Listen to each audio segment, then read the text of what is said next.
Salam alaikum wa rahmatullah wa barakatuh. Bienvenue à tous, nous sommes très heureux de vous accueillir pour un nouvel épisode des podcasts LM proposés par la plateforme Les Musulmans. Des podcasts pour découvrir, se cultiver et s'inspirer. Salam alaikum wa rahmatullah. On se retrouve pour ce nouveau podcast dans la série de Ramadan avec Cheikh Ahmed Manjou. Hafidallah.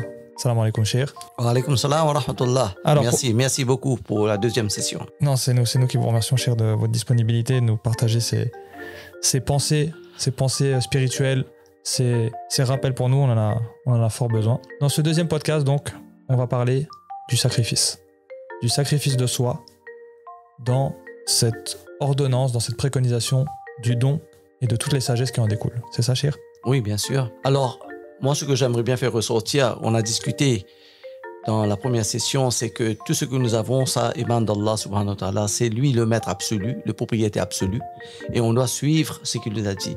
Et une des esprits que l'islam préconise, c'est l'éthique de dépenser sur les autres, et il faut comprendre qu'en islam, c'est une éthique collective. Encore une fois, les musulmans doivent comprendre. Lorsque je sais collective, ça ne veut pas dire seulement pour les musulmans.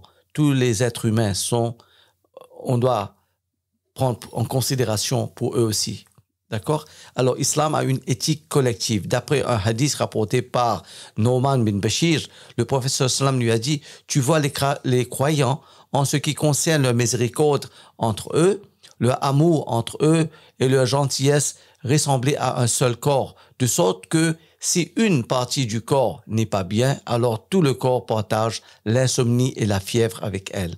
D'après un autre hadith, encore une fois, ça nous fait réfléchir, encore une fois, les croyants ayant la foi la plus parfaite sont ceux qui ont les meilleurs comportements et les meilleurs d'entre vous sont les meilleurs envers leurs femmes, avec leurs femmes. Il y a un autre hadith qui nous dit aussi « Al-khalqu eyalullah » la création, c'est la famille d'Allah. On ne dit pas seulement les musulmans, même les non-musulmans, on doit prendre précaution d'eux. Ça, c'est notre responsabilité, c'est notre éthique que l'islam nous enseigne.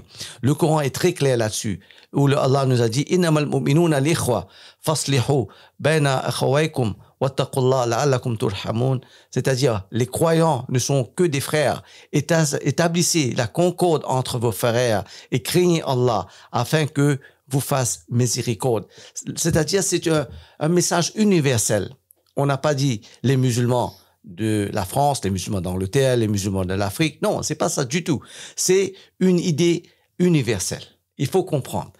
Alors, lorsque les gens souffrent, on souffre. C'est ce que le prophète nous a dit. Et ça, c'est l'éthique même de l'islam.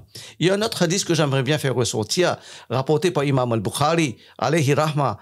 C'est que le prophète, sallallahu alayhi wa sallam, a dit, enfin, il faut comprendre le contexte, c'est rapporté par Malik, Anas bin Malik, qui était le serviteur très proche du prophète, d'accord? Il dit que le prophète sallallahu alayhi wa sallam a dit, aucun d'entre vous ne croit vraiment tant qu'il n'aime pas pour son frère. Et il y a une autre version où il dit, qui n'a pas dit pour son voisin. Ça, c'est un point technique dans le rapport de hadith, ce qu'il aime pour lui-même. C'est très, très intéressant de comprendre tout ça. Ça, c'est un autre hadith rapporté par Ibn Majah. Alors, expliquer tout ça, le fait d'aimer pour son frère ce qu'on l'aime pour soi-même a une signification générale.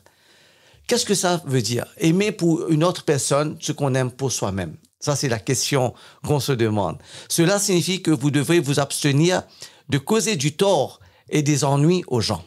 Et vous devez comprendre que tout comme vous aimez recevoir votre dû pour les autres et demander justice pour tout tort que vous avez fait, alors si vous devez quelque chose à votre frère ou si vous lui avez fait du tort, vous devez vous empresser de mettre les choses au clair, en lui donnant son dû et en réparant le tort que vous avez fait à votre frère. À ce point, j'aimerais bien faire ressortir une chose très importante. D'après notre aqidah, si on fait du mal à une personne sur la terre, on ne fait pas la prière, ça c'est huququllah. Allah peut nous pardonner. Mais si on est en train de faire du tort à l'humanité, le jour du Qiyamah, Allah va demander de faire la justice. Sur cette terre, on peut partir. On dit, voilà, on ne va pas résoudre ce problème. De l'au-delà, qu'est-ce qu'on va faire? il n'y aura pas des lobbies politiques, il n'y aura pas des lobbies sociaux, il n'y aura pas des lobbies financiers. Qu'est-ce qu'on va faire dans l'au-delà? C'est ça qu'on doit réfléchir, d'accord? Alors, on doit être très juste. Alors, c'est que le prophète nous a dit. Ne pas faire du mal aux autres, d'accord? Alors, ça, c'est la signification que les ulémas ont dit. Qu'est-ce que ça veut dire d'aimer pour les autres qu'on aime pour soi-même? Barakallahu-fik. Cheikh, c'est très intéressant parce que on voit que il y a dans ce que vous avez énoncé depuis le début, au départ, le fait de ressentir la douleur du reste de la communauté, même si nous-mêmes, personnellement ou physiquement, on n'est pas touchés, ça doit générer chez nous une douleur, un souci, ça doit éveiller chez nous un sentiment, ça doit nous appeler à agir d'une manière ou d'une autre, de nous investir, de chercher à résoudre cette douleur, de chercher à amenuire cette douleur. Et puis, on a de l'autre côté cette responsabilité Yawm al-Qiyamah, comme on dit, que si on a fait du tort à quelqu'un, on doit réparer ce tort. Hein, on a vraiment les deux dimensions en fait de l'échange, c'est-à-dire soit on profite, soit on nuit. Et dans les deux cas, on doit agir. Dans le premier, on doit agir pour essayer de baisser la douleur et la souffrance, oui. Et dans l'autre, on doit réparer. Exactement. Parce que tout cela, comme Allah Azza wa Jalla le dit, wa ila Allahi turja'ul umur. Tout va revenir à Allah Azza wa Jalla. Tout va revenir à Allah Azza wa Jalla yawm al-qiyamah. Donc, c'est là cette dimension collective de l'islam. C'est ça, le point ici, c'est vraiment cette dimension collective, cette vision, ce paradigme de collectif et non pas d'individualité. C'est très bien. Enfin, ce sacrifice collectif qu'on voit en islam, l'avantage spirituel de cette approche est qu'elle élimine de nombreux maux spirituels. Par exemple, l'envie. Si vous aimez pour l'autre ce que vous aimez pour vous-même, la maladie spirituelle de l'envie, ce qu'on appelle hasad, on va pouvoir atténuer cette maladie. Le ribta, la jalousie, une maladie qui peut détruire une personne, la jalousie. Les ulémas ont écrit beaucoup là-dessus. Alors, lorsqu'on partage avec les autres, on n'a pas cette méfiance des autres. Les maladies spirituelles, ça devient moins en nous. Deuxième point, il arrête également le hubb dunya et hubb dia, comme sur le Coran nous dit, al-hakum takathur. C'est-à-dire cette compétition constante dans la société pour avoir plus de gains dans ce monde. Mais lorsqu'on a cette idée de partager, de vivre d'une façon collective envers les autres, ça va apporter un contrôle sur l'amour pour le monde, l'amour pour les honneurs qu'on veut. On veut être sur les journaux, sur les mass médias, etc. Ça devient sous contrôle parce qu'on aimerait bien que les autres aussi soient comme nous. Troisième point, si vous réfléchissez sur le Coran, Allah subhanahu wa ta'ala aussi a mentionné à maintes reprises dans Surat al-Takathur, par exemple, Al-Hakum al-Takathur, comme je viens de mentionner, la course aux richesses vous distrait. Encore une fois, ce que j'ai mentionné dans la première session, c'est que Allah est le cible de notre concentration. Mais si on va dévier de cette concentration d'Allah, notre cible, c'est le monde. Enfin, c'est pas un problème d'avoir le monde, la richesse. Mais si ça va nous distraire d'Allah, ça devient une maladie spirituelle. Il faut comprendre ça. Alors, c'est pourquoi, encore une fois, j'aimerais bien faire ressortir que le messager d'Allah a dit « Allah glorifié et exalté soit-il dira le jour de la résurrection au fils d'Adam. J'étais malade et tu ne m'as pas rendu visite. » Il répondra « Seigneur, comment pourrais-je te rendre visite alors que tu es le Seigneur de l'univers ?» Allah dira « Ne savais-tu pas que mon serviteur un tel était malade et que tu ne l'as pas visité? Ne sais-tu pas que si tu l'avais visité, écoutez ça très bien, si tu l'avais visité, tu m'aurais trouvé auprès de lui. » Subhanallah. Subhanallah. Comment Allah a mis l'emphase que cette communauté doit vivre collectivement. Si on veut trouver Allah, il faut servir à l'humanité.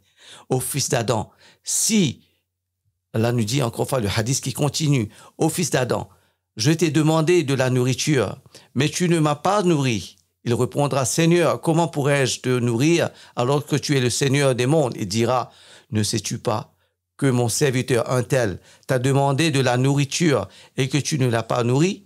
Ne sais-tu pas que si tu l'avais nourri, tu aurais trouvé auprès de moi sa récompense? Subhanallah.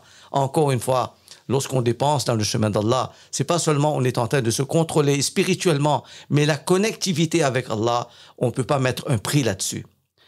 Et le troisième point encore, le hadith qui continue, au fils d'Adam, je t'ai demandé de l'eau, mais tu ne m'en as pas envoyé. Et on sait très bien le problème de la sécheresse dans le monde. De l'eau potable, d'après les statistiques que j'ai lues, on n'a que 40% de l'eau potable dans le monde qu'on peut s'en servir. 60% des gens n'ont pas, ont des problèmes de l'eau. Et regarde ce que ce hadith nous dit. Ô fils d'Adam, je t'ai demandé de l'eau, mais tu ne m'en as pas donné. Il répondra, Seigneur, comment pourrais-je te donner à boire alors que tu es le Seigneur de l'univers? Et Allah dira, mon serviteur un tel t'a demandé à boire, mais tu ne lui as pas donné. Ne sais-tu pas que si tu lui avais donné à boire, c'est auprès de moi que tu aurais trouvé la récompense. C'est rapporté par Imam Muslim, alayhi rahma. Alors on peut voir que l'idée de sacrifice de soi-même pour la communauté, c'est quelque chose, c'est l'éthique même de l'islam de se comporter. Et l'objectif de découvrir d'Allah. D'accord? Comme j'ai mentionné, وَمَا خَلَقْتُ الْجِنَّ وَالْإِنسَ إِلَّا لِيَعْبُدُونَ. Allama Suyuti says, il a dit, لِيَعْرِفُونَ. C'est-à-dire le ma'rifatullah, de reconnaître Allah. Plus on va connaître Allah, plus on va l'aimer. Voilà, plus on va l'aimer, plus on va vouloir faire les œuvres qui lui plaisent.